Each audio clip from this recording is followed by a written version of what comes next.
ያው ብዙዎቻችን ስፒሪቹዋል የሚገባ ትንሽ ኤጃችን ከሬጅ ሲያልፍ ነው። በተለይ እንዴት ነው የኔ ፋዘር በጣም ነው የሚቆጣጠረኝ እና ኢለመንታሪ ሞሮፍ ጠዋት የሚያመጣኝ እሱ ነው፣ ከሰዓት የሚወስደኝ እሱ። ኢለመንታሪ ሃይ ስኩል እንደገባው ሰርቪስ ተቀጠረል። ከዛ ጠዋት ሰርቪስ ይወስደኛል፣ ከሰዓት ሰርቪስ ያመጣኛል ነበር። ከዛ 11-12 ጀመርኩኝ ቢዝነሱ ክላስ ኦን ኤንድ ኦፍ እያደረኩ ከዛ እኔ ነው መንፈሳዊ ነገሩን ፕራክቲስ ማድረግ የጀመርኩት። የእውነት ኦኬ ለካ የሚሄድበት ባስ ልክ አልነበረም እና እምነቴን ማስተዋል የጀመርኩት አምላኬን ማስተዋል የጀመርኩት በደንብ ቸርች እዛ እንደገባሁ ነው። ከዛ ንግዱም አለ ክላሱም አለ ፌሎም ደግሞ እዛው አለ እዛ ሰዓት ላይ ማለት ነው። ላይፍ ፐርፐዝሽ የተገኘው መካነ ኢየሱስ ላይ በቃ እዛ ስገባ ራሴን ማወቅ ጀመርኩ። እንዴት አላማዬ ምንድን ነው? ፎከሴ ምን ላይ ነው? ሰራ በደንብ ማተርፈው። ከዛ ደግሞ ፓሽኔ ምንድን ነው? ከዛ ደግሞ ዋናው ነገራችን መንፈሳዊ አይደለም? መንፈሳዊ ውስጥ ነገር እንዴት አድርገው በቃ ስርዓት አስያዘኝ ማለት ነው። እዛ ግቢ ባይዜ በቃ ከዛ ግራ ገብቶኝ ነበር ምን እንደምመርጥና አንዳንዴ በህይወትሽ ዘመን ውስጥ ካለው ራዕይ ጋር አንዳንዴ ትንሽ መማር ጥሩ ነው። አንዳንድ ጊዜ ለምንድን ነው የምኖረው? አላማዬ ለምንድን ነው የምኖርለት? ፐርፐዙ ምንድን ነው? ኖሬ ምን አሳካለሁ? እና ለዛ ለምኖርለት አላማ የትኛውን ትምህርት ብማር ደግሞ ግብአት ይሆናል አይነት ፓዝ ቢወሰን ጥሩ። ሰው ፓሽንን ማወቅ አለበት። አሁን ላይ ንግድ መነገድ የሚፈልጉ ሰዎች ሳይሆን የሚችሉ ሰዎችን ነው ማበረታት። ይችሉ ማለት አሁን ንግድ ላይ ኪሳራ የሚባል የሚፈጠሩ በጣም ከሰዎች ጋር ልትጋጭ ትችላለህ እና መነገዱ ብቻ ሳይሆን ከሰው ጋር ኮሚኒኬት ማድረግ እችላለሁ ወይ፣ አንዳንድ ችግሮችን ሃንድል ማድረግ እችላለሁ ወይስ በቃ ይቅርብኝ ምናምን ብሎ ሁሉንም ነገር እንደዛ ነው ወይ እና የሚፈጠሩትን ቻሌንጆች እንዴት እሱን ደግሞ ቼክ የምታደርጊው ትልቅ ነገር ሳይሆን ከጓደኞችሽ ጋር ተጣጥሽ እንዴት ታደርጊያለሽ ነው። የሆነ ዕቃ ጠፍቶብሽ እንዴት ያንን ራስን ከማወቅ ጋር ይገናኛል። እኔ ራሴን ስለማወቅ እርግጥ እንደነት ስራ የሚታወቀው በአንዴ ለውጥ አይመጣም። እያንዳንዱ ስቴፕ ለውጥ እያሳየህበት ከትላንት ስህተት እየተማርክ የምታሻሽላቸው ነገሮች ናቸው። እያንዳንዱ በቤተክርስቲያንም በማንኛውም ነገር ስህተቶችን እያረምክ ራስን እያሳደግክ ነው የምትመጣ። ለምሳሌ ያክል እኛ አሁን እንደዚህ ያክል እድሜ ስንደርስ የጀመርነው ዳዴ ከማለት አለ ዳዴ ብለን ከዛ በኋላ ደግሞ በእግራችን እንቆማለን፣ እንወድቃለን፣ እነሳለን፣ እንወድቃለን፣ እነሳለን። ከዛ አሁን ያለንበት ደረጃ ላይ ደርሰናል። መንፈሳዊ ሕይወትም ያንን ስቴፕ ይከተላል። ዳዴ ብለህ ከዛ በኋላ ደግሞ ትቆማለህ፣ የሆነ ሰዓት ደግሞ ትወድቃለህ፣ የሆነ ሰዓት ትቆማለህ። ከዛ በኋላ ደግሞ ትጠነክራለህ። እየጠነከርክ ትመጣና እያደግክ ትመጣለህ ማለት ነው። ቅዱሳንም በዚህ መንገድ ነው ያለፉት። በጣም ደስ የሚለው ነገር በልጅነት አብዛኛው ሕፃን የቤተ ክርስቲያን ፍቅር እንዲኖረው በሰንበት ትምህርት ቤት እንዲያድግ ይደረጋል እና በዛ ህይወት ውስጥ በማልፍበት ጊዜ ቤተሰቦቼ ሰንበት ትምህርት ቤት ከልጆች ጋር እንዲሄድ አደረጉኝና ከዛ በኋላ ደግሞ ቤተ ክርስቲያን ውስጥ እንዳልኩ የምታያቸው የምትሰማቸው ነገሮች አሉ። ያንን የምታያቸውና የምትሰማቸው ነገሮች አብነት ታደርጋለህ። በዛ ውስጥ ትልልቅ ደረጃ ደረሱ መምህራኖች ሊሆኑ ይችላሉ። ከዛም አልፎ ተርፎ ደግሞ በመጽሐፍ ቅዱስ በየሳምንቱ በህፃንነታችን ብዙ ጊዜ የሚነገረን ታሪኮች አሉ። አሁን የብዙ ጊዜ አሁን እኔም አስተምሬ አልፌበታለሁ። ህፃናትንም ማዕከላውያንም ወጣቶችንም በማስተማር አልፌያለሁ እና በዛ በማስተምርበት ጊዜ ለህፃናት የሚሆን ኮርሶች አሉ፣ ለማዕከላውያን የሚሆን ኮርሶች አሉ፣ ለትልልቆች የሚሰጡ ኮርሶች አሉ። ያው በህፃንነታችን አሁን ለምሳሌ እኛ ወተት እየጠባን ነው ያደግነው። ከዛ በኋላ ነው ወደ ሌላው ምግብ የመጣ ነው አይደል?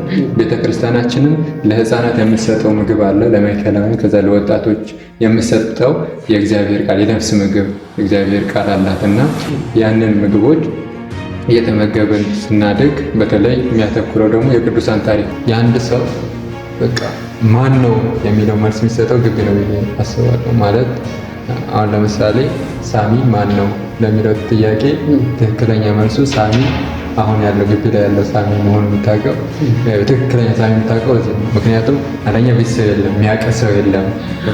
ከዛ በኋላ ያ ነገር ነፃነቱ ወደ ሌላ ወይም ደግሞ እንዴት ልበል ጥሩ ወይም ደግሞ መጥፎ ማንነት የሚያሳይ ነፃነቱ ተጠቅሞ ወደ ጥሩ ይመጣል፣ ነፃነቱ ተጠቅሞ ደግሞ ወደ መጥፎ ይሄዳል። እና ይህ ነፃነት የአንተ ማንነት የሚታወቅበት ነው የሚገለጥበት እና ግቢ ላይ የአንድ ሰው መንፈሳዊ ሆኖ መጥቶ ግቢ ሲመጣ ደግሞ ዓለማዊ ይሆናል። ዓለማዊ የነበረ ሰው ግቢ ላይ ሲመጣ ደግሞ መንፈሳዊ ይሆናል። ቤተሰብ ከልክለውት ምናምን ከመንፈሳዊ ይርቅና ግቢ ሲመጣ ግን ወደ መንፈሳዊ ከዓለማዊ በሁለቱም ተስሎ የሚሄድ ሰው አለ።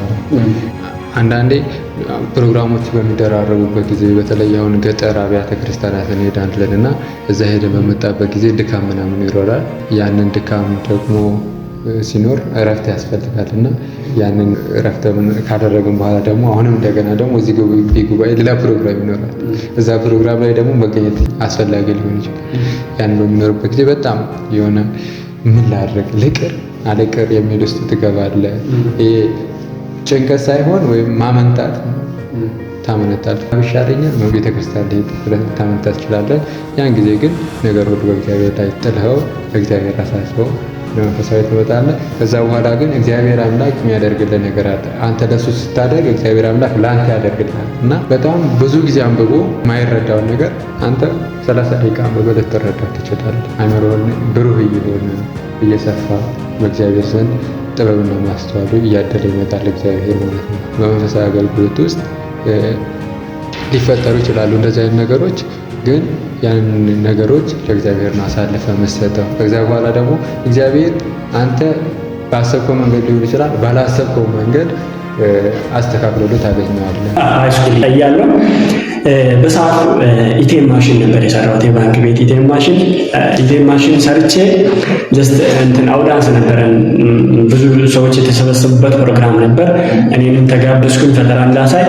ኢቴም ማሽን አለ ከቅርቤ ነገርኳቸው። ይስቃሉ ሰዎች። እውነት ነው የምናገር ስላችሁ በቃ ይሄ ሰውዬ ምን ሊያሳየን ነው እያሉ ምናምን ሲቃሉ። ከዛ ብዙ ካወራን በኋላ አሳያቸው። ኮድ ጭኜ ሁሉም እያየ ነው። ኮድ ጭኜ ምናምን በራሴ ወይ የጻፍኩት ኮድ ነበር። ኮዱን ጭኜ ኦኬ ስለው በር ማውጣት ጀመር። ሰዎች በቆሙ ነው የጨበጨቡት። እውነት ለመናገር 9ኛ ክላስ ነው። ብዙ ውጤት የመስራት ህልም የለኝም። እውነት ለመናገር በግሬድ ደረጃ ትልቅ ውጤት የመስራት ህልም የለኝም። የፕራክቲካል ሰው ስለሆነ ልክ አንድ ወይ እረዳለሁ። አንድ ወይን ከተረዳው በኋላ በራሴ ሶሉሽን ለመፍጠር ነው የምሞክረው። ልፍጠርለትም ሞክረዋል። ያንን ነበር ማስበው። እኔ በራሴ ብቻ አላምንም።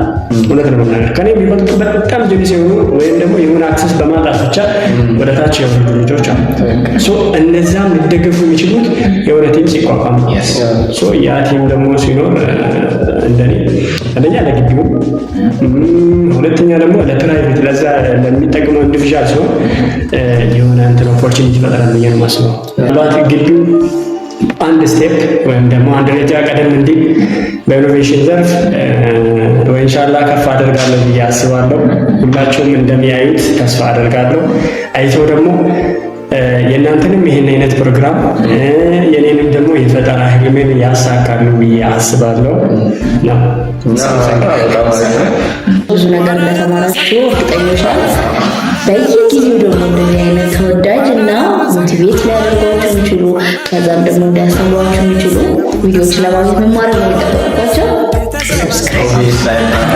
የሆኗን እንዲህ አድርገዋል። አሁን አስተዋትና ዩኒቨርሲቲ አካባቢ ካላችሁ እንዲመጣ የምትፈልጉት እንግዳ ካለ ካልሆናችሁ ደግሞ ጀስት እዚህ ላይ ያላችሁ ሀሳብ አስተያየት ኮመንት ላይ አስቀምጡልኝ።